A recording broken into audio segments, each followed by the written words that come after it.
Hallojis, my name is Ravi Ray, and in this video, I'm going to talk about the impact of Pro Tools moving to a subscription-only format on the music industry.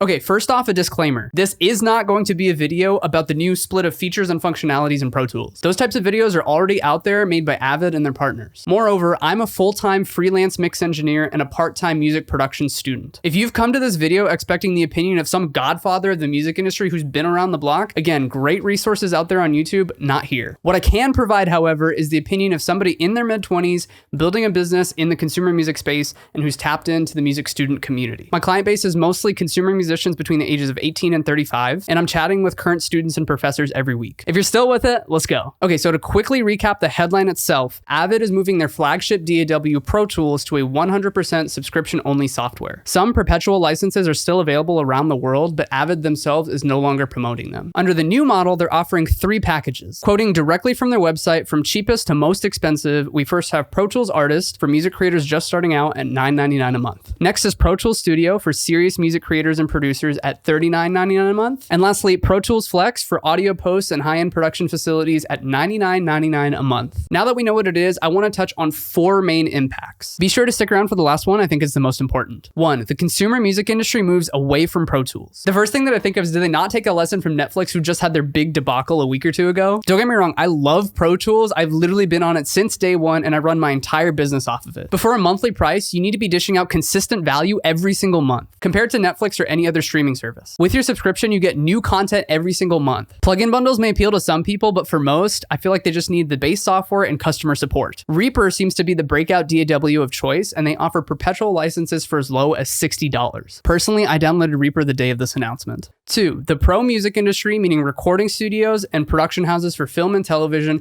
are going to continue on as is. When we try to make predictions about the future, we shouldn't just ask what's going to change, we should also ask what's going to stay the same. Minimal impact, high budget projects, huge expensive consoles in their facilities. If they're serious about doing this professionally, they'll recover the cost for a 1-year Pro Tools license in probably just a day or 2. So realistically speaking, to me, this is AVID's new main customer base. This is who they should be building for. 3, educational institutions are going to start diversifying their course offerings. Students are already a part of the population that is short on money. When they're trying to pick their first DAW, who do you think they're going to go to? The DAW that charges $10 a month, or the one that's free or perpetual? Course offerings at Berklee Online, for example, don't just cover Pro Tools anymore. They also have Ableton, Logic, and more. The only exception I can think of is if a student wanted to work in the pro audio space, they would go ahead and learn Pro Tools, but I feel like that's only a small segment of the student population. Berklee Online recently created a songwriting and producing music Bachelor's of Arts degree that is specifically geared towards people making music and demos in their home. Which brings me to my 4th and final point. Music is now created in the home studio the majority of the time. You might think, Ravi, that's a no-brainer, but let's take a second to really think about what that means. If producing music has become more accessible, then other parts of the creation process will probably become more accessible as well. In my conversations with prospective clients, I'm often having to justify the value of bringing on a mix engineer or a mastering engineer